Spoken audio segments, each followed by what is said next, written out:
आज इस राष्ट्रीय एकता परेड में 52 राज्य पुलिस एवं केंद्रीय पुलिस के ये ध्वज जो हमारे त्रिरंगे की ताकत है, जो पूज्य सरदार के अखंड भारत के विचार एवं आदरणीय प्रधानमंत्री जी के एक भारत श्रेष्ठ भारत के जज्बे को देशवासियों के सीने में जिंदा रखने हेतु संकल्पबद्ध है। 52 राज्य ध्वजों के हाथों में लहराते ये प्रत्येक ध्वज अपने आप में कई वीर गाथाओं को समेटे हुए देश की एकता के लिए कटिबद्ध होने का संदेश दे रहे हैं।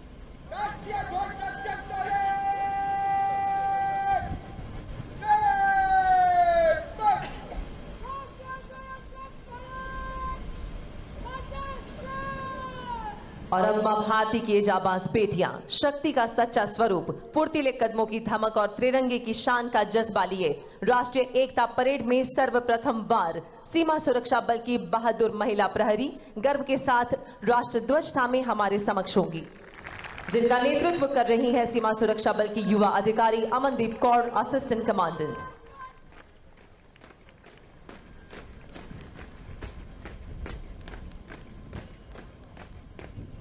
राष्ट्रध्वज के आगमन पर हम सभी अपने स्थान पर खड़े होंगे और वर्दीधारी सैल्यूट करेंगे।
संस्कृति, साहसिकता, अत्याधुनिकता एवं विकासशीलता से भारत आज विश्व के फलक पर अपनी नई बुलंद पहचान बना रहा है और इस नए भारत की सच्ची ताकत, हिम्मत और सच्ची पहचान है एकता।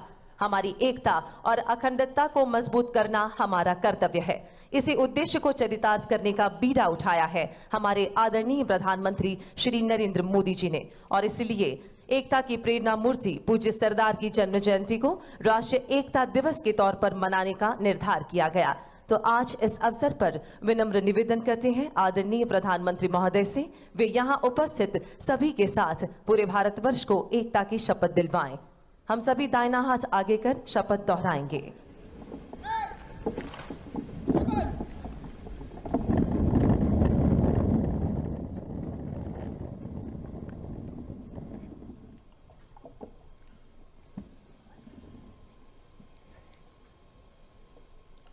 मैं सत्यनिष्ठा से शपथ लेता हूं कि मैं राष्ट्र की एकता, अखंडता और सुरक्षा को बढ़ाए रखने के लिए स्वयं को समर्पित करूंगा और अपने देशवासियों के बीच यह संदेश फैलाने का भी भरसक प्रयत्न करूंगा। मैं यह शपथ अपने देश की एकता की भावना से ले रहा हूं, जिसे सरदार पटेल उनकी दूरदर्शिता एवं कार्यों द्वारा संभव बनाया जा सका।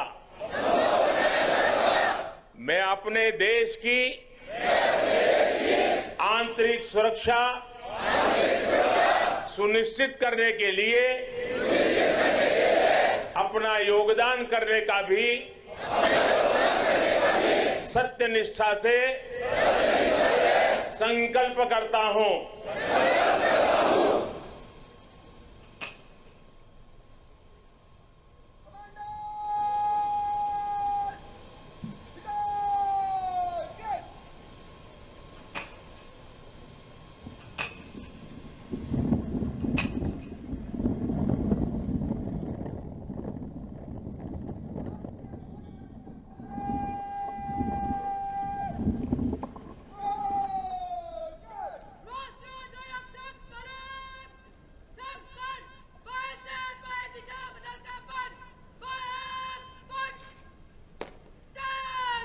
आइए खड़े हो जाएं।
इस समय भारतीय पुलिस बलों की गौरव गाथा हवाओं को सुनाते ये सभी भारतीय पुलिस बलों के ध्वज अब राष्ट्रीय एकता दिवस परेड के पहले दस्ते के रूप में अपना स्थान लेने जा रहे हैं।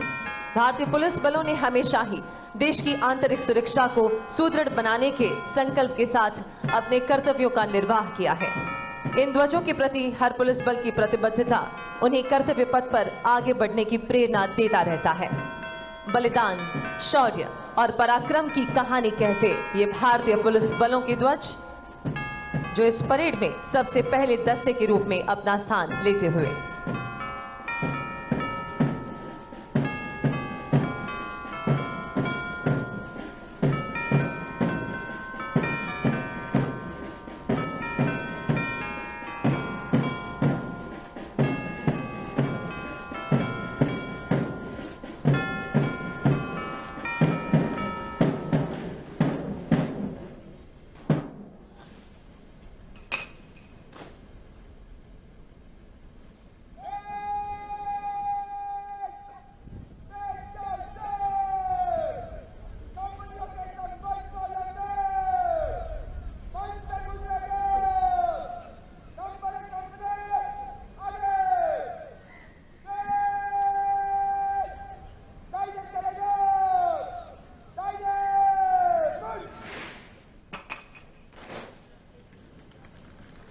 और अब आज की राष्ट्रीय एकता दिवस परेड का शुभारंभ होने जा रहा है। केंद्रीय पुलिस बलों में से इस वर्ष की परेड के आयोजन के सूत्रधार सीमा सुरक्षा बल शामिल है, जबकि इस वर्ष से राज्य पुलिस बलों के लिए राष्ट्रीय एकता दिवस में शामिल होने हेतु एक नई परंपरा की शुरुआत हुई है।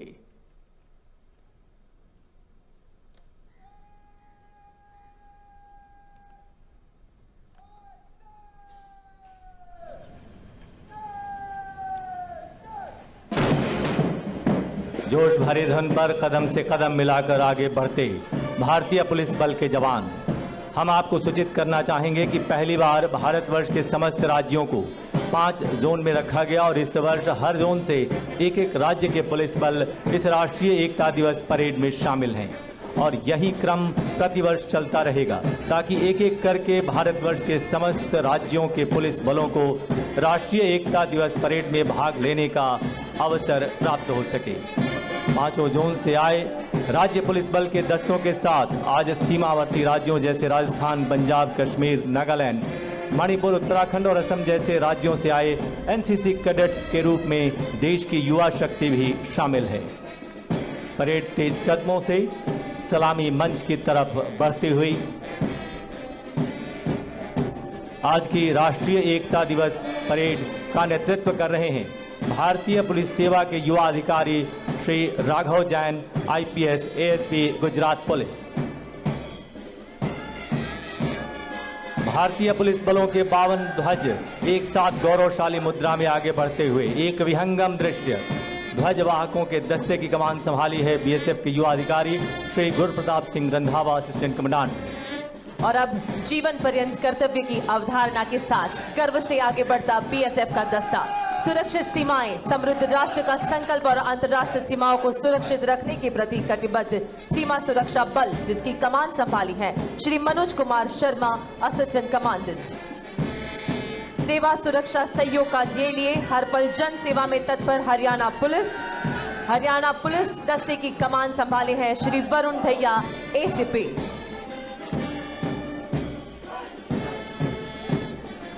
देशभक्ति जन सेवा के संकल्प के साथ सदैव तत्पर मध्य प्रदेश पुलिस की स्थापना 1956 में हुई, जिसकी कप्तानी कर रहे हैं श्री रवि सोनेर, डीएसपी, मध्य प्रदेश पुलिस। गत 10 वर्षों में 449 पदकों से अलंकृत मध्य प्रदेश पुलिस के जवानों की वीरता की मिसाल कायम की है।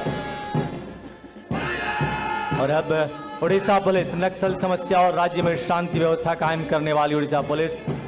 इस समय उड़ीसा पुलिस के दस्ते की कमान संभाले श्री दीपक कुमार गणनायक, असिस्टेंट कमांडेंट। ठीक इसके पीछे तेज कदमों से आगे बढ़ती तेलंगाना राज्य में कानून व्यवस्था कायम करने के साथ ही नक्सलियों को मुंहतोड़ जवाब देने वाली ये तेलंगाना पुलिस दस्ते की कमान संभाली श्री बी वेणुगोपाल रेड्डी, डीएसपी ने। और अब त्रिपुरा पुलिस, सेवा, वीरता और बंधुता के साथ त्रिपुरा पुलिस नॉर्थ ईस्ट के दुर्गम इलाकों में हर पल चुनौतियों के साथ लड़ते हुए त्रिपुरा पुलिस के दस्ते की कमान संभाली श्री सौमुद्र देव वर्मा, डीएसपी ने। और अब राष्ट्रीय कैडेट कोर, विश्व की सबसे बड़ी यूनिफॉर्म यूथ फोर्स, जो अब भारत की वीरता और शक्ति को सही मायने में चरितार्थ करती है, नेतृत्व कर रहे हैं senior under officer Mahida Krishnaraj Singh. और अब जिप्सीज में सवार भारतीय पुलिस बलों के राष्ट्रमंडल खेल पदक विजेता खिलाड़ी, जिनका नेतृत्व कर रही है नयन मोनी सेकिया, डीएसपी, असम पुलिस, जिन्होंने बर्मिंघम में आयोजित कॉमनवेल्थ गेम्स 2022 में लोन बॉल स्पोर्ट्स में स्वर्ण पदक हासिल किया है। अन्य वाहनों में सवार झारखंड पुलिस, मणिपुर पुलिस और राजस्थान पुलिस के खिलाड़ी शामिल हैं। सब इंस्पेक्टर सुनील बहादुर, कांस्टेबल लवली चौबे और कांस्टेबल दिनेश कुमार झारखंड पुलिस से हैं, जबकि इंस्पेक्टर लिकमाबम सुशीला देवी मणिपुर पुलिस तथा सब इंस्पेक्टर पूजा सिहाग राजस्थान पुलिस से हैं। इन सभी ने अपनी खेल प्रतिभाओं से भारतीय पुलिस बलों में और देश का नाम रोशन किया है। वीरता, शौर्य, पराक्रम और जन सेवा की अनूठी मिसाल कायम करने वाले भारतीय पुलिस बलों के जवान राष्ट्रीय एकता दिवस 2022 की परेड में अपने अनुशासन, कर्तव्य निष्ठा और कर्तव्य परायणता की नई कहानी लिखने के लिए दृढ़ संकल्प के साथ कदम से कदम मिलाकर आगे बढ़ते हुए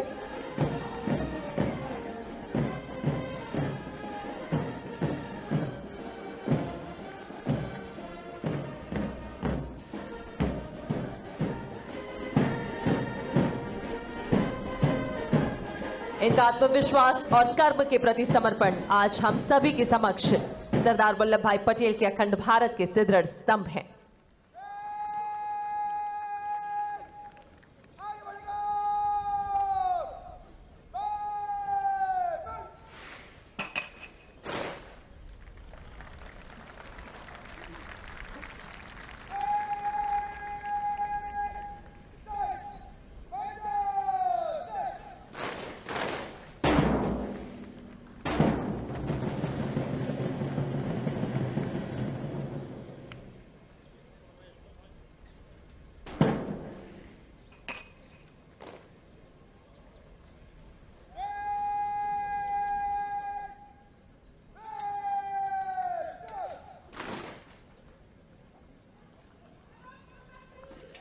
और अब सीमा सुरक्षा बल के राष्ट्रीय श्वान प्रशिक्षण केंद्र द्वारा सिर्फ भारतीय नस्ल के श्वानों के साथ प्रस्तुत किया जाने वाला देश का यह प्रथम अद्भुत श्वान प्रदर्शन।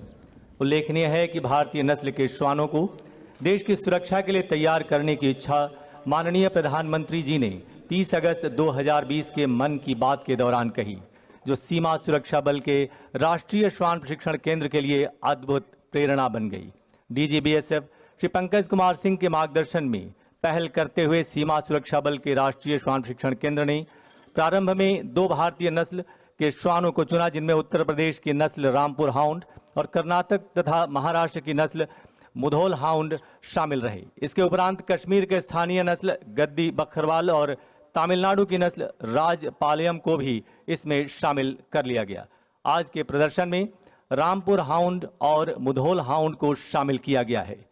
जैसा कि आप सभी को विदित है कि हाउंड यानी शिकारी श्वान, इन शिकारी श्वानों के जीवन और स्वभाव का अध्ययन करने के उपरांत इनकी 3rd जनरेशन को बीएसएफ के श्वान प्रशिक्षण केंद्र ने प्रशिक्षित किया और देश की सुरक्षा के लिए इन शिकारी श्वानों को एक रक्षक श्वान के रूप में तैयार कर आज कामयाबी हासिल की है।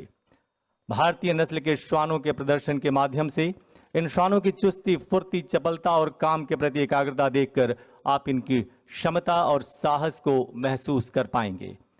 स्थानीय भारतीय नस्ल के श्वानों को देश की सुरक्षा के लिए तैयार करके सीमा सुरक्षा बल ने एक ऐसी पहल की जो आत्मनिर्भर भारत के मिशन को और सशक्त करता है। और सबसे पहले इवेंट के लिए अपनी नजर ठीक सामने रखें। 16 फुट की ऊंची दीवार, भारतीय नस्ल मुधोल हाउंड का श्वान विजय।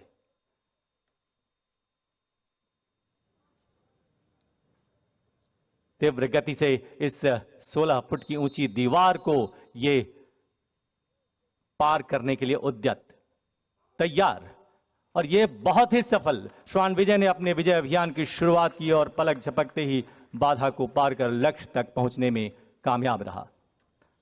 और अब इवेंट नंबर 2 के लिए अपनी नजर दाहिनी ओर ले जाएं। दुश्मन पर बेझिझक अचानक हमले के लिए तत्पर भारतीय नस्ल रामपुर हाउंड का श्वान सम्राट।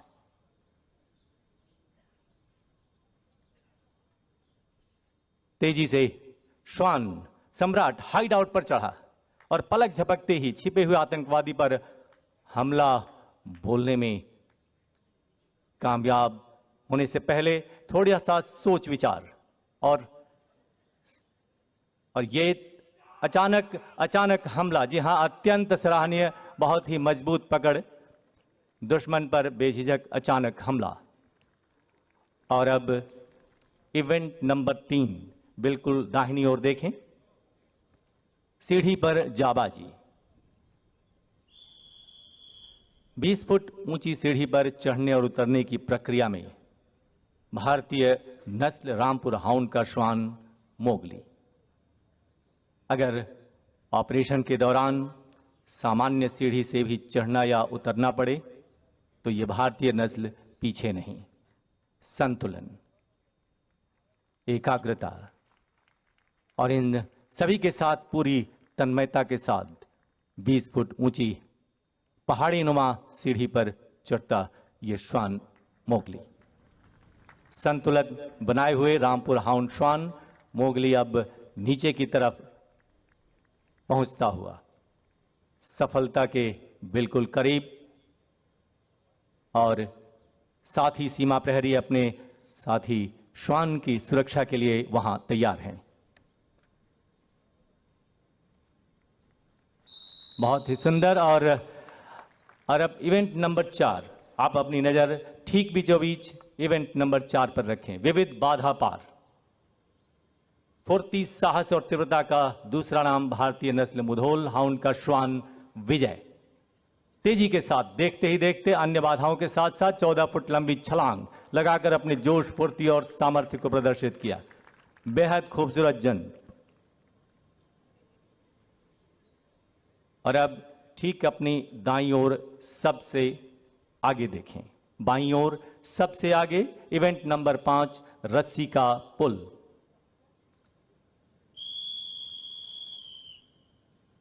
भारतीय नस्ल रामपुर हाउंड का श्वान सम्राट किस तरह रस्सी के पुल को चलकर पार करता है। मकसद यह है कि यदि रस्सी के रास्ते से भी लक्ष्य तक पहुंचना हो तो हम कामयाब रहेंगे। भारतीय नस्ल रामपुर हाउंड का श्वान सम्राट, बहुत ही सुंदर, अद्भुत। और अब वापस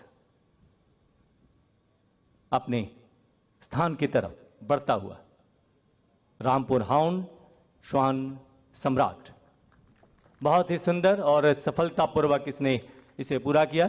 और अब इवेंट नंबर 6, टेंट पार कूद के लिए ठीक आगे बाईं ओर लगे टेंट को देखें।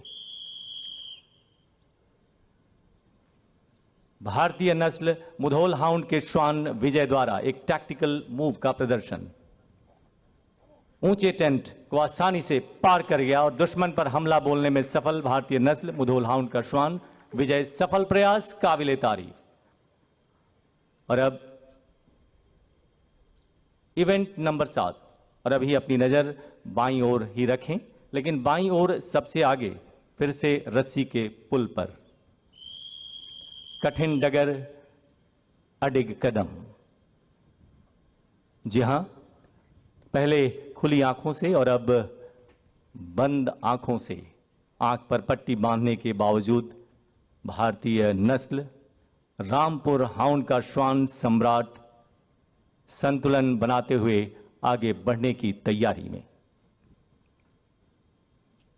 एकाग्रता, कंसंट्रेशन, प्रशिक्षण, उच्च कोटि का मार्गदर्शन, ये सब कुछ आवश्यक है इन्हें प्रशिक्षित करने में। और अब किस तरह संतुलन बनाए हुए यह साबित करता है कि दिन हो या रात, अंधेरा, आगे बढ़ने में इन्हें कोई नहीं रोक सकता। लक्ष्य तक पहुंचना ही एकमात्र उद्देश्य। अद्भुत प्रदर्शन इस कठिन डगर अडिग कदम की तरफ। और अब सामने केंद्र में इवेंट नंबर 8, जिसे हमने नाम दिया है ऊंची नीची भूल भुलैया। भारतीय नस्ल रामपुर हाउंड की श्वान सुंदरी संतुलन और एकाग्रता के साथ ऑपरेशनल एरिया में ऊंचे नीचे रास्तों पर भी आगे बढ़ने में सक्षम ये भारतीय नस्ल के श्वान प्रशंसनीय तरीके से, और ये इसने अपना मकसद पूरा किया और आगे बढ़ता हुआ। और अब इवेंट नंबर 9, भीड़ पर काबू के लिए अपनी नजर सामने ही रखें। असंयत भीड़ को तितर बितर करने में भी सुरक्षा बलों के लिए मददगार साबित होते हैं ये रामपुर हाउंड और मुधोल हाउंड जैसे भारतीय नस्ल के श्वान। अगर उग्र भीड़ पर काबू पाना हो तो सुरक्षा बल इन श्वानों की सहायता से किस तरह इन पर काबू पाते हैं, इसी का ये प्रदर्शन। उन्हें चेतावनी दी गई, लेकिन इसके बाद अगर भीड़ आगे बढ़ती गई तो फिर से ये आक्रमण। और अब इवेंट नंबर 10, पक्का इरादा, डेयर डेविल स्लिदरिंग के लिए अपनी नजर दाहिनी ओर रखें। ये देखिए, भारतीय नस्ल रामपुर हाउंड का श्वान संता ऑपरेशनल जरूरतों के लिहाज से अगर रास्ता टूट भी जाए तो रस्सी के सहारे अपने लक्ष्य तक पहुंचने में सक्षम। रामपुर हाउंड नस्ल श्वान इस प्रदर्शन को अंजाम देता हुआ, बहुत ही साहस और रोमांच भरा प्रदर्शन रामपुर हाउंड के इस श्वान द्वारा। अपने सफल प्रदर्शन, जी हां, सीमा सुरक्षा बल के राष्ट्रीय श्वान प्रशिक्षण केंद्र द्वारा प्रशिक्षित ये भारतीय नस्ल के श्वान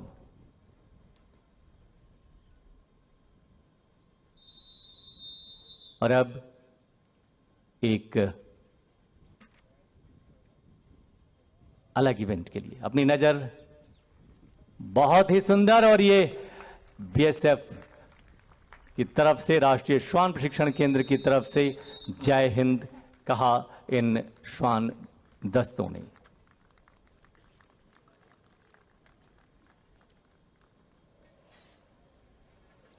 और ये सभी अब गर्व के साथ आप सभी के समक्ष आने को तैयार। भारतीय नस्ल के श्वानों को सुरक्षा बलों के लिए प्रशिक्षित कर एक नई पहल के साथ सफलता के मुकाम तक पहुंचने वाला सीमा सुरक्षा बल का राष्ट्रीय श्वान प्रशिक्षण केंद्र विभिन्न भारतीय नस्ल के श्वानों, जिनमें उत्तर प्रदेश के रामपुर हाउंड, कर्नाटक और महाराष्ट्र के मुधोल हाउंड, कश्मीर के बर्फीले इलाकों के लिए गद्दी बकरवाल नस्ल का स्थानीय श्वान तथा तमिलनाडु का राजपालयम जैसे श्वानों को प्रशिक्षित कर अपने अलग पहचान कायम की और आत्मनिर्भर भारत के उद्देश्य को सार्थक बनाने में अमूल्य योगदान दिया। इस समय गर्व से सलामी देते हुए आगे बढ़ते, आइए हम इनके इस काम को, इस प्रदर्शन को अपनी तालियों से सराहें।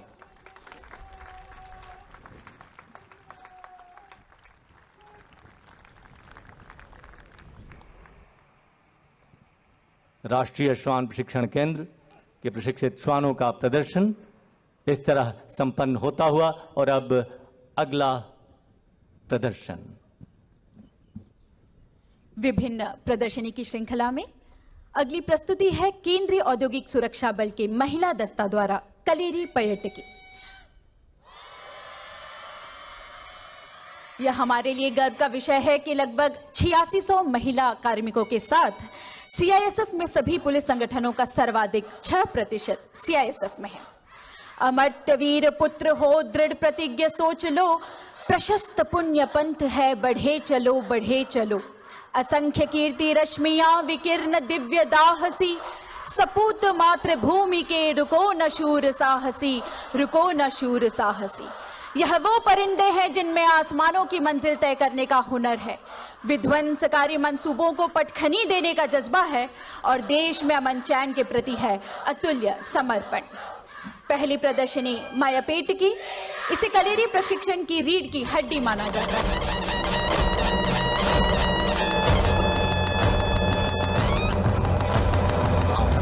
प्रचंड बोल मस्तकों के झुंड, आज जंग की घड़ी की तुम गुहार दो। आन बान शान या की जान का हो दान, आज एक धनुष के बाण पे उतार दो। आरंभ है प्रचंड बोल मस्तकों के झुंड, आज जंग की घड़ी की तुम गुहार दो। आन बान शान या की जान का हो दान, आज एक धनुष के बाण पे उतार दो। आरंभ है प्रचंड।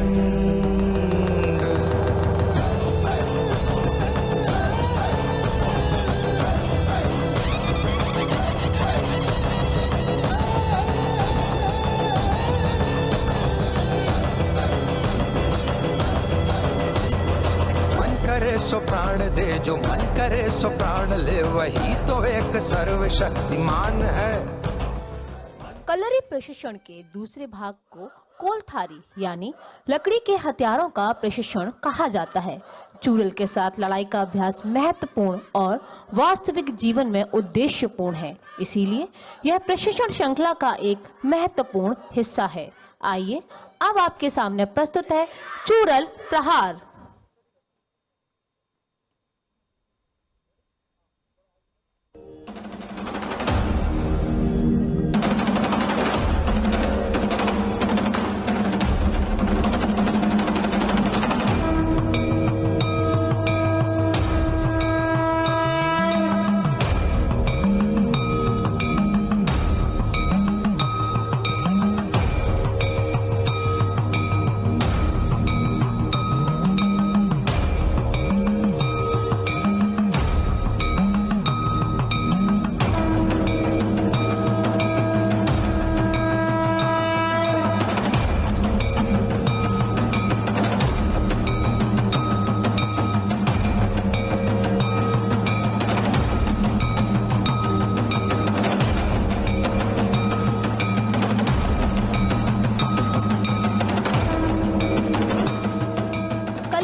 लाठी का उपयोग करना एक महत्वपूर्ण कला है।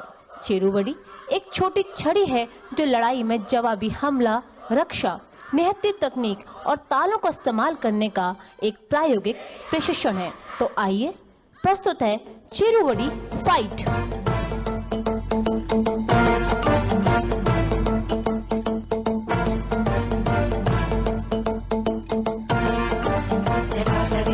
जल प्रवाह पावितस्तरे कलेवलम्ब्य लम्बिताम्बुजङ्गतुङ्गमालिकां डमड्डमड्डमड्डमन्निनादमड्डमर्वयुञ्चकार चण्डताण्डवं तनोतु न शिव शिवं शिवं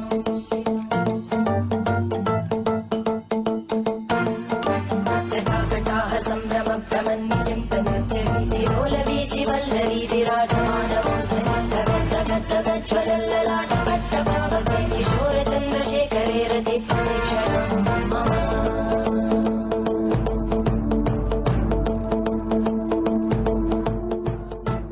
तलवार और ढाल की लड़ाई। कलेरी के अगले चरण में धारदार हथियारों से लड़ाई, जिसे अंगधारी कहा जाता है, का प्रशिक्षण शामिल है। तलवार और ढाल की लड़ाई को वालपेट कहा जाता है, जो ढाल के साथ विभिन्न रक्षात्मक चालें तथा आक्रामक प्रहार करना सिखाती है।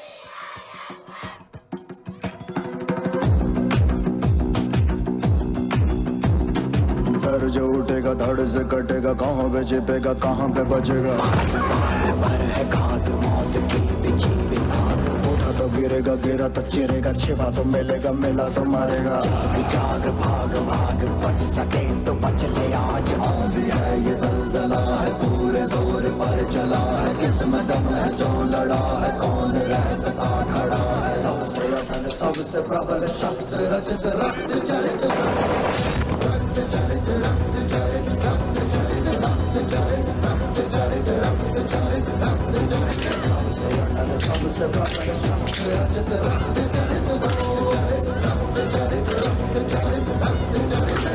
Night, I dream of day, dream of watching it fade away.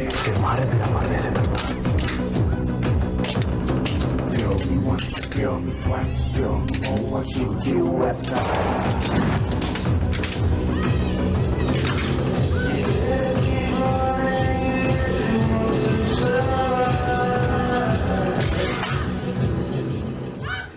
भाला बनाम तलवार और ढाल। भाला लड़ाई या कुंथमपेट कलरीपयट में अंगधारी का अन्य महत्वपूर्ण रूप है।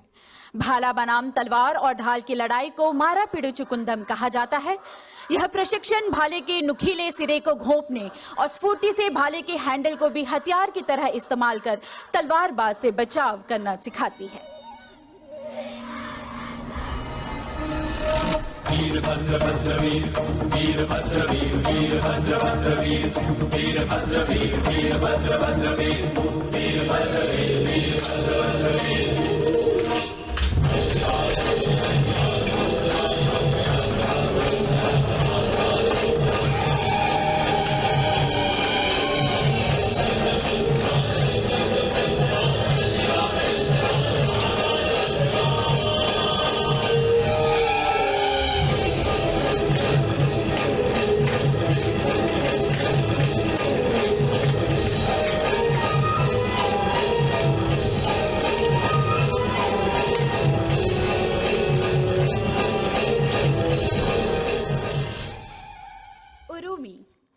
उरुमी एक प्रकार की लंबी लचीली तलवार है, जो कलरीपयट में इस्तेमाल किया जाने वाला एक अविश्वसनीय रूप से खतरनाक हथियार है।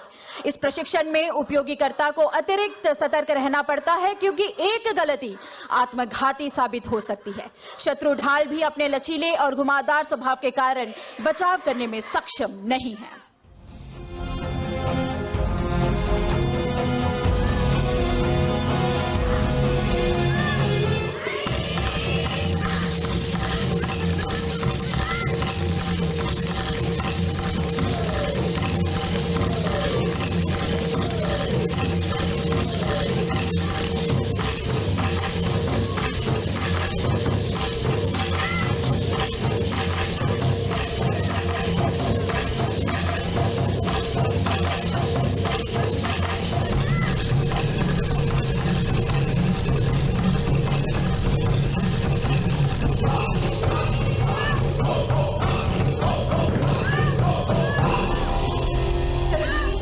कन्याकुमारी तक भारत एक है।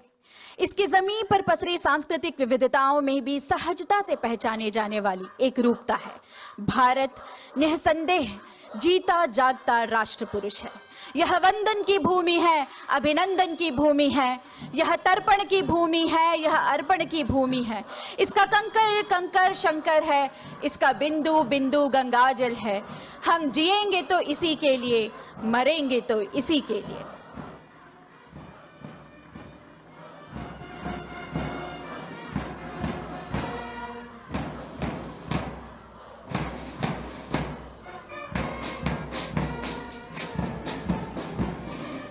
तुम सृजन हारा हो, तुम ममता का रूप निराला हो, तुम दिव्य स्वरूपा, तुम संवेदना हो, तुम विश्व शोक सुधा, तुम पुरवाई, तुम ज्वाला हो।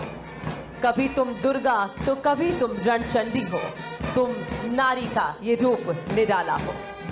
आज नारी शक्ति के इन विभिन्न रूपों में से पराक्रम को प्रदर्शित करने के लिए गुजरात पुलिस की महिला शक्ति प्रस्तुत कर रही है राइफल ड्रिल। हम सब के लिए गर्व की बात है कि गुजरात पुलिस की महिला शक्ति पूरे राज्य में पुरुषों के साथ कंधे से कंधा मिलाकर राज्य की सेवा कर रही है। आपको ये जानकर हर्ष होगा कि ये सभी महिला पुलिस कार्मिक गुजरात पुलिस की कार्यप्रणाली में अपना उल्लेखनीय योगदान देने के साथ साथ इस तरह की कुशलता भी हासिल कर चुकी है। ये गुजरात पुलिस की महिला शक्ति अनुशासन और आपसी तालमेल से कंधे से कंधा मिलाकर किसी भी कार्य को बड़ी ही खूबसूरती के साथ अंजाम देती है, जिसका उदाहरण है ये राइफल ड्रिल। नेतृत्व कर रही है पुलिस इंस्पेक्टर DS गंभीर गुजरात पुलिस से।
पावन भारत की भूमि, जहां सर्जनहारा इन नारियों को शक्ति के रूप में पूजा जाता है।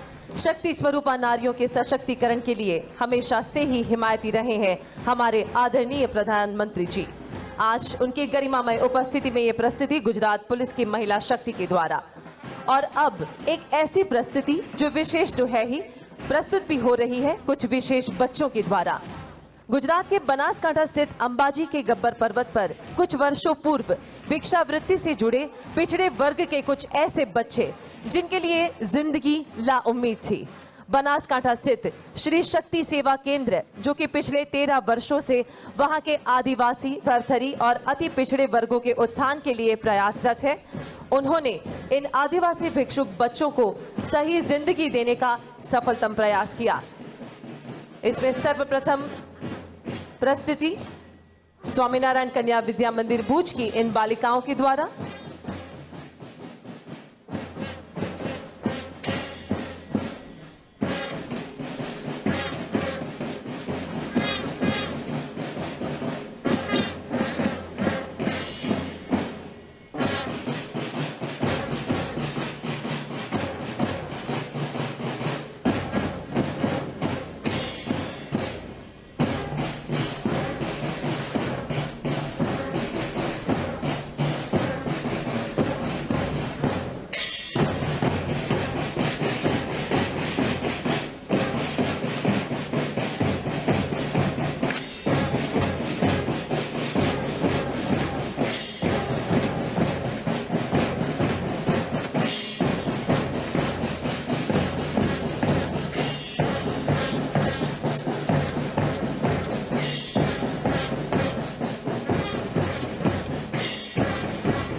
स्वामीनारायण कन्या विद्या मंदिर भूज की बालिकाएं जिन्होंने जोनल लेवल और स्टेट लेवल पर प्रथम क्रम उत्तीर्ण कर अपने बलबूते पर यहां तक पहुंची हैं।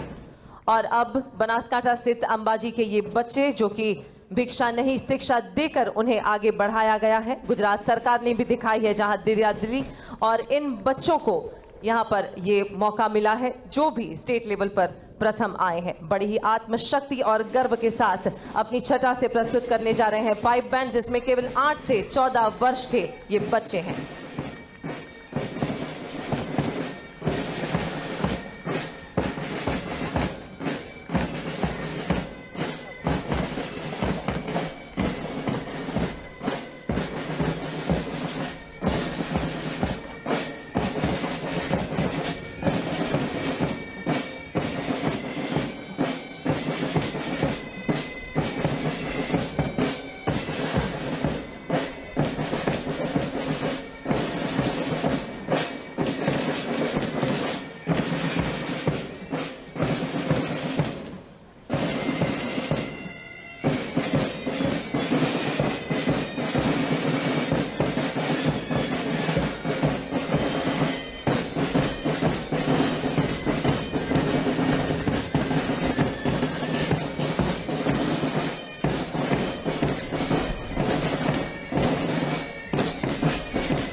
आत्मविश्वास से सभर ये शानदार प्रस्तुति इन बच्चों के द्वारा।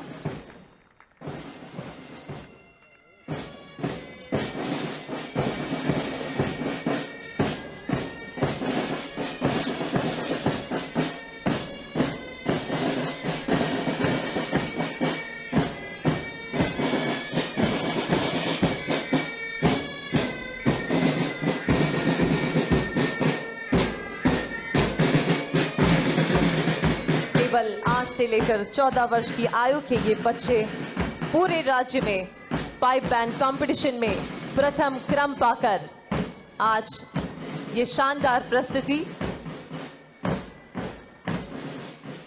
बनासकांठा गब्बर पर स्थित भिक्षावृत्ति से जुड़े इन बच्चों के द्वारा।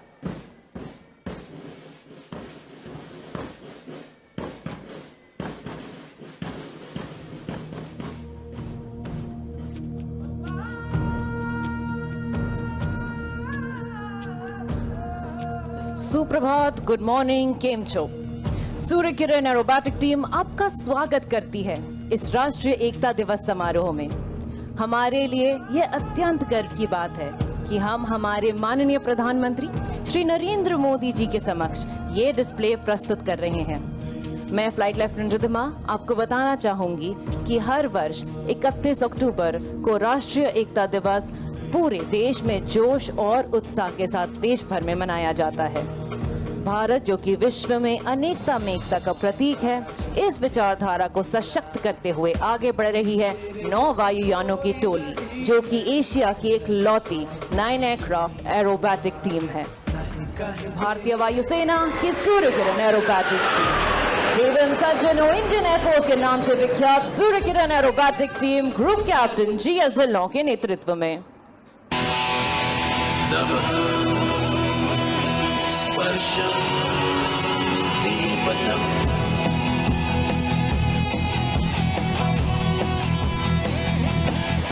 जाबाज हम चले, छूने आसमां चले, अपनी तो बस यही उड़ान है, बड़ी शान से चले। ऐतिहासिक नर्मदा तट पर सूर्य किरण की डायमंड फॉर्मेशन। दर्शकों, ऐसा लग रहा है कि आपकी तालियों की गड़गड़ाहट हमारे टीम तक नहीं पहुंच पा रही है, क्योंकि देखिए कैसे सूर्य किरण 7 टीम से अलग होते हुए नजर आ रहे हैं। पर घबराइए नहीं, क्योंकि वो आपसे जल्द ही मिलने आएंगे एक अलग रूप, एक नए अंदाज में। अपनी दाहिनी ओर देखते रहे, क्योंकि आ रहे हैं सूर्य किरण 7 आपको इस जहाज का चारों ओर का दृश्य दिखाने। छूने आसमां चले,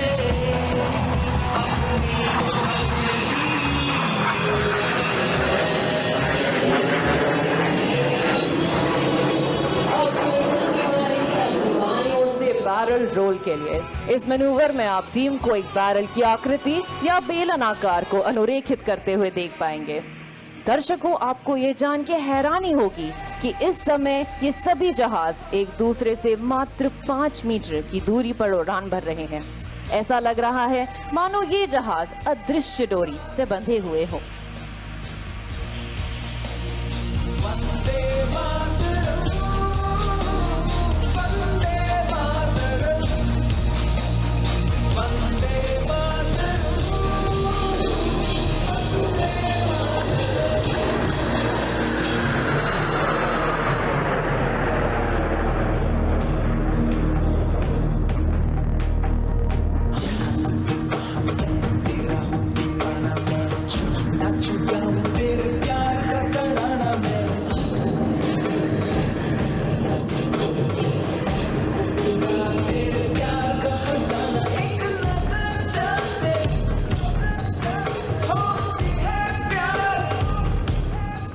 आज जो जहाज आप आसमान में देख पा रहे हैं उसे हॉक मार्क 132 के नाम से जाना जाता है, जो कि भारत में ही हिंदुस्तान एरोनॉटिक्स लिमिटेड द्वारा निर्मित लड़ाकू विमान है।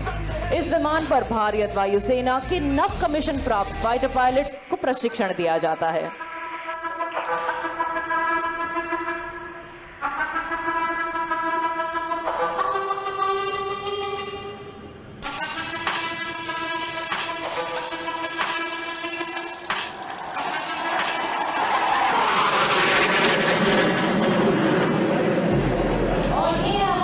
किरण 7 भारतीय वायुसेना के आदर्श वाक्य नभः स्पृशम दीप्तम को चरितार्थ करते हुए आज हमारे साथ जमीन पर उपस्थित है विंग कमांडर बोर्दोलोई हमारे कैमरा क्रू के साथ। आज इनकी जिम्मेदारी है ये सुनिश्चित करना कि आज का डिस्प्ले व टीम पूर्ण रूप से सुरक्षित हो तथा टीम लीडर तक रेडियो द्वारा जरूरी संदेश पहुंचाना। इसी के साथ ठीक सामने देखिए अपनी ओर बढ़ते हुए आप देख सकते हैं टीम को बॉम्ब बर्स्ट लूप के लिए। और आइए सुनते हैं लीडर की आवाज उनकी कॉकपिट से।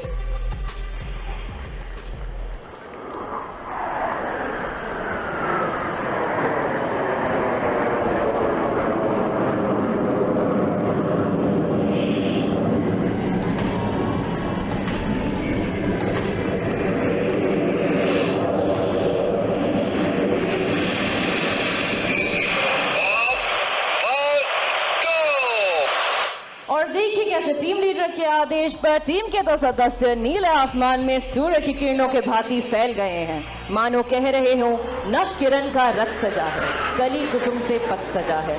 बादलों के अनुचरों ने स्वर्ण की पोशाक धारी। आ रही रवि की सवारी, आ रही रवि की सवारी।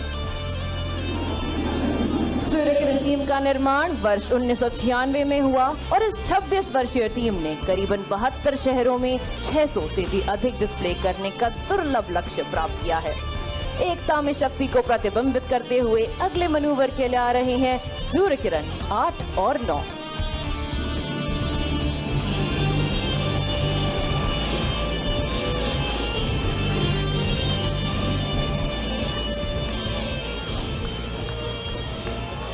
ये है सूर्य किरण हाथ स्टैच्यू ऑफ यूनिटी पे।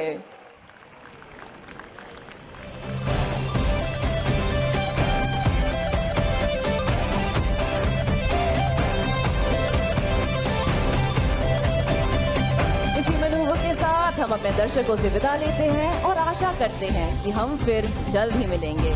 धन्यवाद। हूँ तुम्हारी बहु बहु भारी चू। जय हिंद। और भारतीय वायुसेना के साहस भरे रोमांचक प्रदर्शन के उपरांत अब समय है संगठित और सुदृढ़ भारत को आकार देने वाले आज़ाद भारत के प्रथम उप प्रधानमंत्री, प्रथम गृह मंत्री, भारत रत्न लौह पुरुष सरदार वल्लभ भाई पटेल की ओजस्वी वाणी और मूल्यवान विचारों को आत्मसात करने का। ये युग पुरुष आज हमारे बीच ना होते हुए भी अपने विचारों से विद्यमान हैं, जिन्होंने अखंड राष्ट्र के रूप में हमें आज ये परिवेश प्रदान किया है। आइए उसी महामानव के इस रिकॉर्डेड संबोधन से अपने आप को धन्य करते हैं। आज ईश्वर की कृपा से हम मुल्क में एक प्रकार की शांति स्थापित कर सके और दूसरा, जैसा एक कौमी मामला था वैसा एक पेचीदा मामला देशी रियासतों का था। जब सार्वभौम सत्ता हिंदुस्तान में से अपना बिस्तरा लपेट के चली और जब उसने ऐलान किया कि इधर पैरामाउंसी खत्म होती है, उस समय पर मुल्क में क्या होगा और मुल्क एक रहेगा या तो उसका टुकड़ा टुकड़ा हो जाएगा, उस बारे में बहुत लोगों का अलग अलग ख्याल था और बहुत लोग चिंता में गिरे थे। लेकिन जो राजा महाराजाओं थे उसमें से बहुतों ने काफी स्वदेशाभिमान बताया और भारत की सरकार को साथ दिया।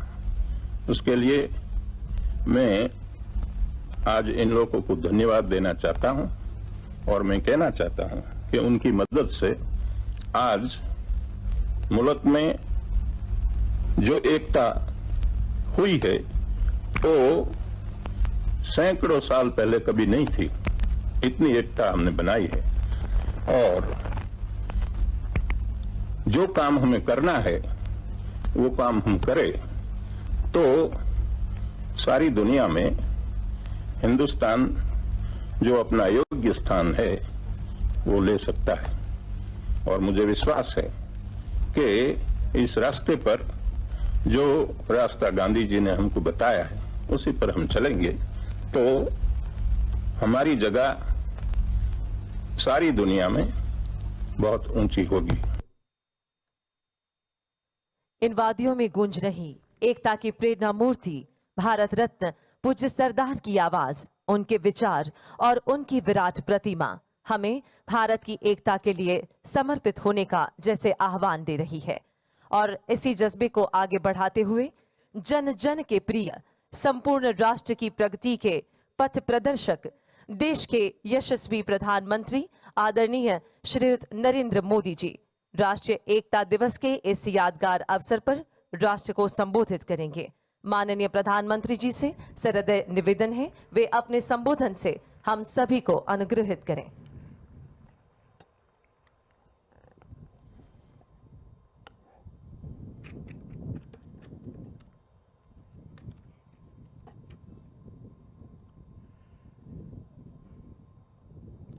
देश के विभिन्न कोनों से यहाँ केवड़िया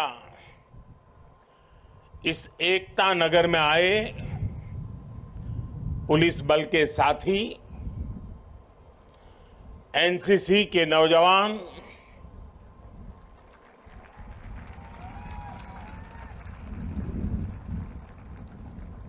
कला से जुड़े हुए सारे आर्टिस्ट, देश के विभिन्न हिस्सों में एकता दौड़, रन फॉर यूनिटी में शामिल हो रहे नागरिक भाई बहन, देश के सभी स्कूलों के छात्र छात्राएं, अन्य महानुभाव और सभी देशवासियों, मैं एकता नगर में हूं, पर मेरा मन मोरबी के पीड़ितों से जुड़ा हुआ है।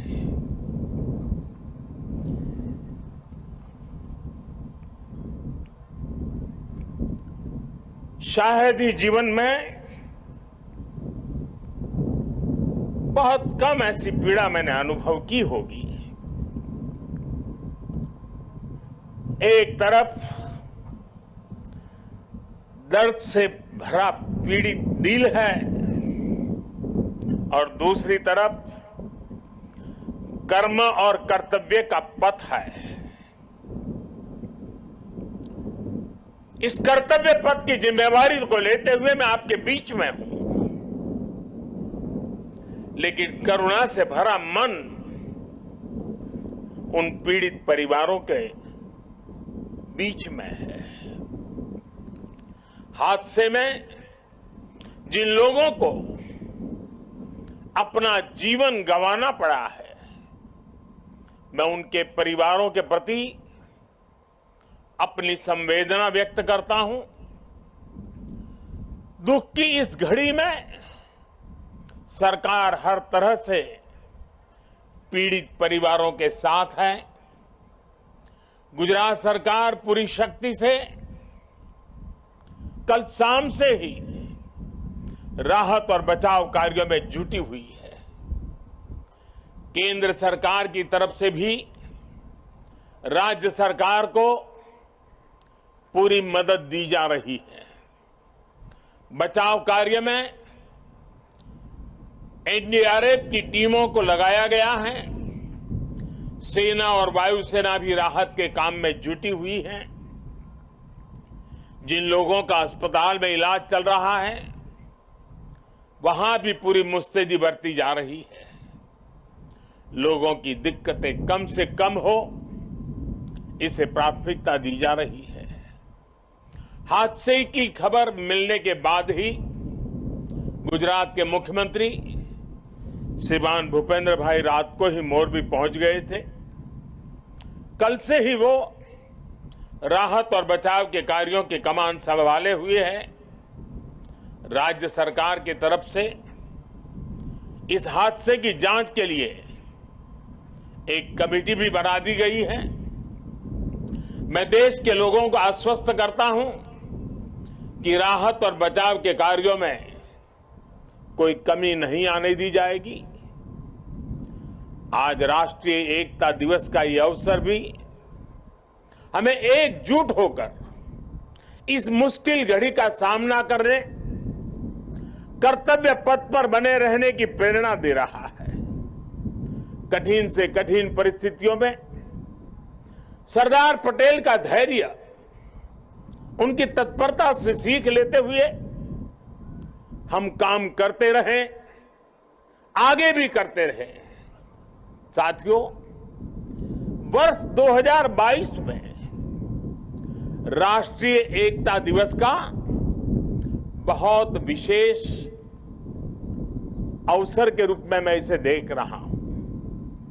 ये वो वर्ष है जब हमने अपनी आजादी के 75 वर्ष पूरे किए हैं। हम नए संकल्पों के साथ आगे बढ़ रहे हैं। आज एकता नगर में ये जो परेड हुई है, हमें इस बात का एहसास भी दिला रही है कि जब सब एक साथ चलते हैं, एक साथ आगे बढ़ते हैं, तो असंभव को भी संभव बनाया जा सकता है। आज यहां देश भर से आए हुए कुछ कलाकार सांस्कृतिक कार्यक्रम भी करने वाले थे, भारत के विविध नृत्यों को भी प्रदर्शित करने वाले थे, लेकिन कल की घटना इतनी दुखद थी कि आज के इस कार्यक्रम में से उस कार्यक्रम को हटा दिया गया। मैं उन सभी कलाकारों से उनके यहाँ तक आना, उन्होंने जो पिछले के दौरान मेहनत की है, लेकिन आज उनको मौका नहीं मिला, मैं उनके दुख को समझ सकता हूं, लेकिन कुछ परिस्थितियां ऐसी हैं। साथियों, ये एकजुटता, ये अनुशासन परिवार, समाज, गांव, राज्य और देश हर स्तर पर आवश्यक है, और इसके दर्शन आज हम देश के कोने कोने में कर भी रहे हैं। आज देश भर में 75,000 एकता दौड़, रन फॉर यूनिटी हो रही है। लाखों लोग जुड़ रहे हैं। देश का जन जन लौह पुरुष सरदार वल्लभ भाई पटेल की संकल्प शक्ति से प्रेरणा ले रहा है। आज देश का जन जन अमृत काल के पंच प्राणों को जागृत करने के लिए, राष्ट्र की एकता और अखंडता के लिए संकल्प ले रहा है। साथियों, राष्ट्रीय एकता दिवस ये अवसर केवड़िया एकता नगर की ये धरती और स्टैच्यू ऑफ यूनिटी हमें निरंतर ये एहसास दिलाते हैं कि आजादी के समय अगर भारत के पास सरदार पटेल जैसा नेतृत्व न होता तो क्या होता? क्या होता अगर 550 से ज्यादा रियासतें एकजुट नहीं हुई होती? क्या होता अगर हमारे ज्यादातर राजे रजवाड़े त्याग की पराकाष्ठा न दिखाते, मां भारती में आस्था न दिखाते? आज हम जैसा भारत देख रहे हैं, हम उसकी कल्पना भी नहीं कर सकते थे। एक कठिन कार्य, ये असंभव कार्य सिर्फ और सिर्फ सरदार पटेल ने ही सिद्ध किया। साथियों, सरदार साहब की जन्म जयंती और राष्ट्रीय एकता दिवस ये हमारे लिए केवल तारीख भर नहीं है, ये भारत के सांस्कृतिक सामर्थ्य का एक महापर्व भी है। भारत के लिए एकता कभी भी विवशता नहीं रही है। भारत के लिए एकता सदा सर्वदा विशेषता रही है। एकता हमारी विशिष्टता रही है। एकता की भावना भारत के मानस में, हमारे अंतर्मन में कितनी रची बसी है, हमें अपनी इस खूबी का अक्सर एहसास नहीं होता है। कभी कभी ओझल हो जाती है, लेकिन आप देखिए, जब भी देश पर कोई प्राकृतिक आपदा आती है तो पूरा देश एक साथ खड़ा हो जाता है। आपदा उत्तर में हो या दक्षिण में, पूरब में हो या पश्चिमी हिस्से में, ये मायने नहीं रखती है। पूरा भारत एकजुट होकर सेवा, सहयोग और संवेदना के साथ खड़ा हो जाता है। कल ही देख लीजिए ना, मोरबी में हादसा हुआ, उसके बाद हर एक देशवासी, हादसे का शिकार हुए लोगों की सुरक्षा के लिए प्रार्थना कर रहा है। स्थानीय लोग हादसे की जगह पर अस्पतालों में हर संभव मदद के लिए खुद आगे आ रहे हैं। यही तो एकजुटता की ताकत है। कोरोना का इतना बड़ा उदाहरण भी हमारे सामने है। ताली थाली की भावनात्मक एकजुटता से लेकर राशन, दवाई और वैक्सीन के सहयोग तक देश एक परिवार की तरह आगे बढ़ा। सीमा पर या सीमा के पार जब भारत की सेना शौर्य दिखाती है तो पूरे देश में एक जैसे जज्बात होते हैं, एक जैसा जज्बा होता है। जब ओलंपिक्स में भारत के युवा तिरंगे की शान बढ़ाते हैं तो पूरे देश में एक जैसा जश्न मनता है। जब देश क्रिकेट का मैच जीतता है तो देश में एक जैसा जुनून होता है। हमारे जश्न के सांस्कृतिक तौर तरीके अलग अलग होते हैं, लेकिन भावना एक जैसी ही होती है। देश की ये एकता, ये एकजुटता, एक दूसरे के लिए अपनापन, ये बताता है कि एक राष्ट्र के रूप में भारत की जड़ें कितनी गहरी है। और साथियों, भारत की यही एकता हमारे दुश्मनों को खटकती है। आज से नहीं बल्कि सैकड़ों वर्षों पहले गुलामी के लंबे कालखंड में भी भारत की एकता हमारे दुश्मनों को चूपती रही है। इसलिए गुलामी के सैकड़ों वर्षों में हमारे देश में जितने भी विदेशी आक्रांता आए, उन्होंने भारत में विभेद पैदा करने के लिए हर मुमकिन कोशिश की। उन्होंने भारत को बांटने के लिए, भारत को तोड़ने के लिए सब कुछ किया। हम फिर भी उसका मुकाबला कर सके क्योंकि एकता का अमृत हमारे भीतर जीवंत था, जीवंत धारा के रूप में बह रहा था। लेकिन वो कालखंड लंबा था। जो जहर उस दौर में घोला गया, उसका नुकसान देश आज भी भुगत रहा है। इसलिए ही हमने बंटवारा भी देखा और भारत के दुश्मनों को उसका फायदा उठाते भी देखा। इसलिए हमें आज बहुत सावधान भी रहना है।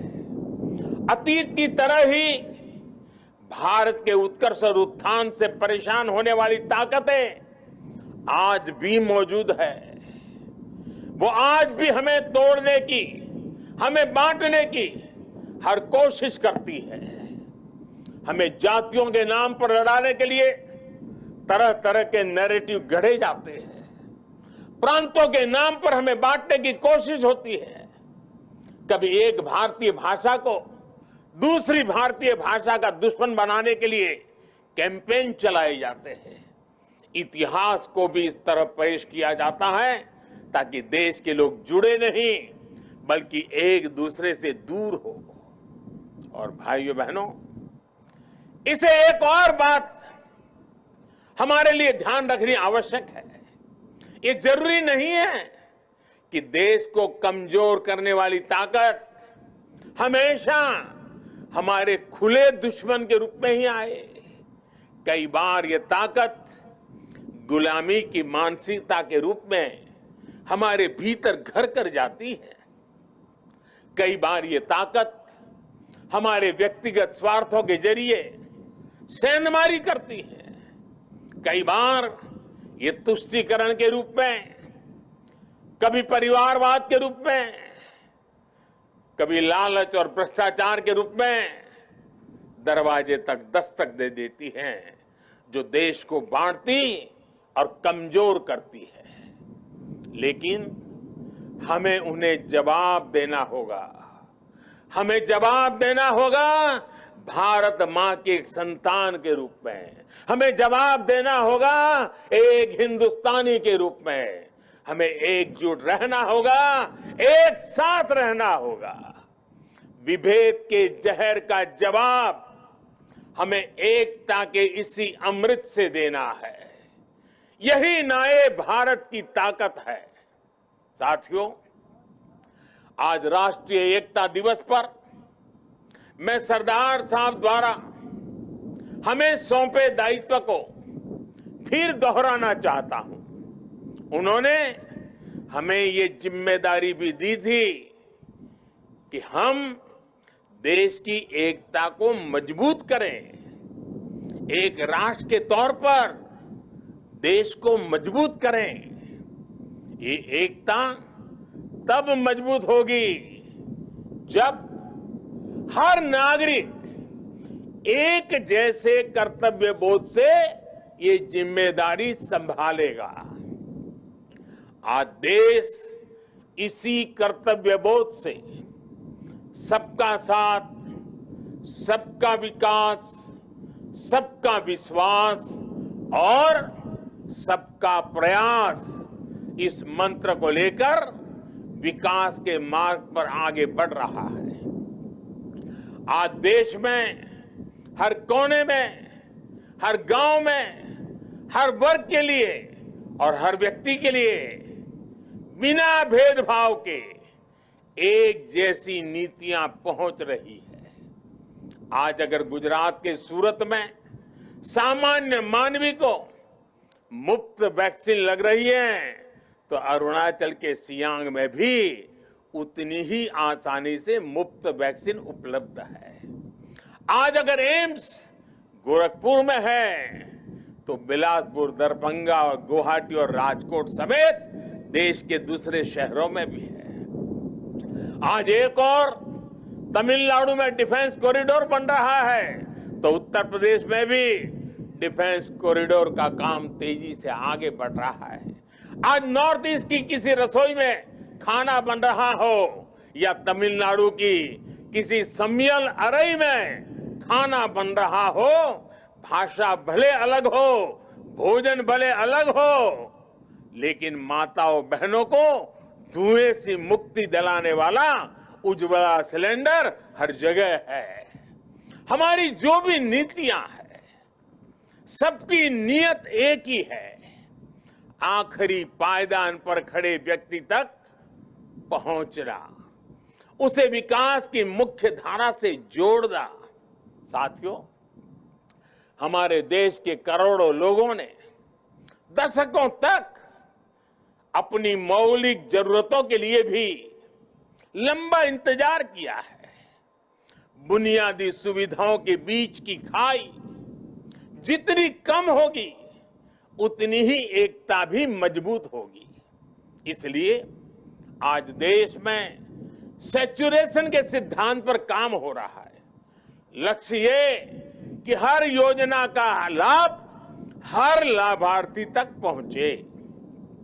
इसलिए आज housing for all, digital connectivity for all, clean cooking for all, electricity for all, ऐसे अनेक अभियान चलाए जा रहे हैं। आज 100% नागरिकों तक पहुंचने का मिशन केवल एक जैसी सुविधाओं का ही मिशन नहीं है। ये मिशन एकजुट लक्ष्य, एकजुट विकास और एकजुट प्रयास का भी मिशन है।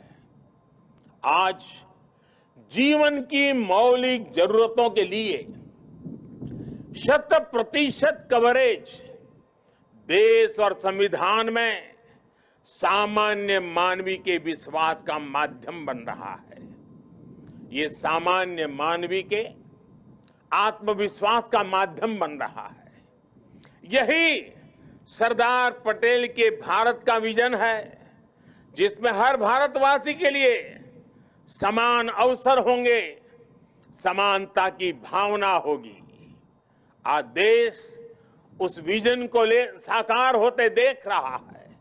साथियों, बीते 8 वर्षों में देश ने हर उस समाज को प्राथमिकता दी है जिसे दशकों तक उपेक्षा का शिकार होना पड़ा था। इसलिए देश ने आदिवासी के गौरव को याद करने के लिए जनजातीय गौरव दिवस मनाने की परंपरा शुरू की। देश के कई राज्यों में आदिवासी स्वतंत्र संग्राम में उनकी भूमिका, उसको लेकर के म्यूजियम भी बनाए जा रहे हैं। कल मैं यहां मानगढ़ जाने वाला हूं, उसके बाद मैं जाबूगोड़ा भी जाऊंगा। मेरा देशवासियों से आग्रह है कि मानगढ़ धाम और जाबूगोड़ा के इतिहास को भी जरूर जानें। विदेशी आक्रांतों द्वारा किए गए कितने ही नरसंहारों का सामना करते हुए हमें आजादी मिली है। आज की युवा पीढ़ी को ये भी सब जानना बहुत आवश्यक है, तभी हम आजादी की कीमत भी समझ पाएंगे, एकजुटता की कीमत भी जान पाएंगे। साथियों, हमारे यहां कहा भी गया है, ऐक्यम बलम समाजस्य तद्भावे स दुर्बलः तस्मात् ऐक्यम प्रशंसन्ति दृढ़म राष्ट्र हितैषिण। अर्थात किसी भी समाज की ताकत उसकी एकता होती है। इसलिए मजबूत राष्ट्र के हितैषी एकता की इस भावना की प्रशंसा करते हैं, उसके लिए प्रयास करते हैं। इसलिए देश की एकता और एकजुटता हम सबका सामूहिक दायित्व है। ये एकता नगर भारत का एक ऐसा मॉडल शहर विकसित हो रहा है जो देश ही नहीं बल्कि पूरी दुनिया में अभूतपूर्व होगा। लोगों की एकता से, जन भागीदारी की शक्ति से विकसित होता एकता नगर आज भव्य भी हो रहा है और दिव्य भी हो रहा है। स्टैच्यू ऑफ यूनिटी के रूप में दुनिया की सबसे विशाल प्रतिमा की प्रेरणा हमारे बीच में है। भविष्य में एकता नगर भारत का एक ऐसा शहर बनने जा रहा है जो अभूतपूर्व भी होगा और विश्वसनीय भी होगा। जब देश में पर्यावरण की रक्षा के लिए किसी मॉडल शहर की बात होगी, एकता नगर का नाम आएगा। जब देश में बिजली बचाने के वाले एलईडी प्रकाशित किसी मॉडल शहर की बात होगी, सबसे पहले एकता नगर का नाम आएगा। जब देश में सोलर पावर से चलने वाले क्लीन ट्रांसपोर्ट सिस्टम की बात आएगी, तो सबसे पहले एकता नगर का नाम आएगा। जब देश में पशु पक्षियों के संरक्षण की बात होगी, विभिन्न प्रजातियों के जीव जंतुओं के संरक्षण की बात होगी, तो सबसे पहले एकता नगर का नाम आएगा। कल ही मुझे यहां मियावाकी फॉरेस्ट और मेज गार्डन का लोकार्पण करने का अवसर मिला है। यहां का एकता मॉल, एकता नर्सरी, विविधता में एकता को प्रदर्शित करने वाला विश्व वन, एकता फेरी, एकता रेलवे स्टेशन, ये सारे उपक्रम राष्ट्रीय एकता को मजबूत करने की प्रेरणा है। अब तो एकता नगर में एक और नया सितारा भी जुड़ने जा रहा है। आज मैं इस बारे में भी आपको बताना चाहता हूं। और अभी जब हम सरदार साहब को सुन रहे थे, उन्होंने जिस भावना को व्यक्त किया, उस भावना को उसमें प्रतिबिंब में हम कर रहे हैं। आजादी के बाद देश की एकता में सरदार साहब ने जो भूमिका निभाई थी, उसमें बहुत बड़ा सहयोग देश के राजा रजवाड़ों ने भी किया था।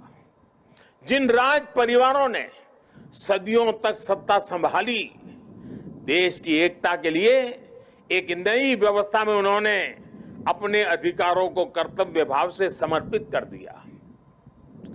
उनके इस योगदान की आजादी के बाद दशकों तक उपेक्षा हुई है।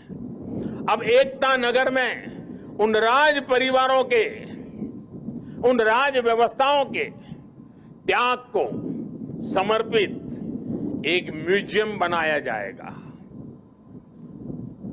ये देश की एकता के लिए त्याग की परंपरा को नई पीढ़ियों तक पहुंचाएगा। और मैं गुजरात सरकार का भी आभारी हूं कि उन्होंने इस दिशा में काफी ग्राउंड वर्क पूरा किया है। मुझे विश्वास है सरदार साहब की प्रेरणा राष्ट्रीय एकता को मजबूत करने के लिए निरंतर हम सबका मार्गदर्शन करेगी। हम सब मिलकर सशक्त भारत का सपना पूरा करेंगे। इसी विश्वास के साथ मैं आप सबसे आग्रह करूंगा, मैं जब कहूंगा सरदार पटेल, आप 2 बार बोलेंगे अमर रहे, अमर रहे। सरदार पटेल, सरदार पटेल, सरदार पटेल। भारत माता की, भारत माता की, भारत माता की। बहुत बहुत धन्यवाद।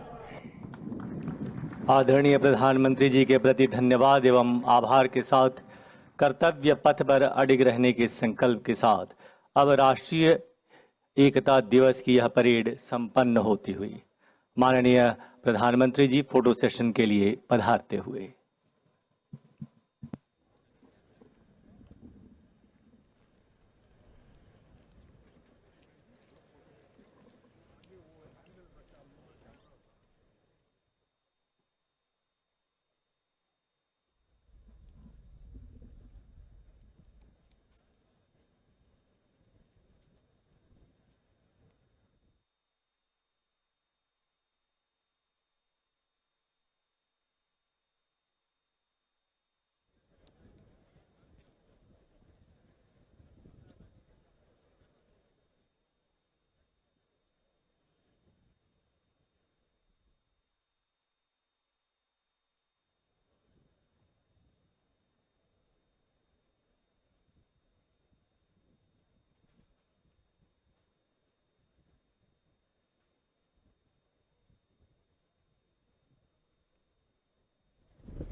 तो ये आप सीधी तस्वीरें देख रहे हैं, केवड़िया से आप देख रहे थे और इन तमाम तस्वीरों को हमने आपके साथ साझा किया। बहुत ही महत्वपूर्ण बातें इस दौरान प्रधानमंत्री ने कही राष्ट्रीय एकता दिवस के इस बहुत ही महत्वपूर्ण कार्यक्रम में, जिसका कि आयोजन आपने देखा कि मोरबी में गुजरात के यहाँ पे किया जा रहा था। और वहाँ पे जब प्रधानमंत्री ने अपने संबोधन की शुरुआत की, मोरबी में जो पीड़ित थे उनके प्रति, उनके परिवारों के प्रति उन्होंने संवेदना व्यक्त की। केवड़िया में इस कार्यक्रम का आयोजन किया गया और उन्होंने ये भी कहा कि केंद्र सरकार पूरी तरह से तत्पर है उन तमाम परिवारों तक अपनी सहायता को पहुंचाने के लिए और राज्य सरकार के साथ लगातार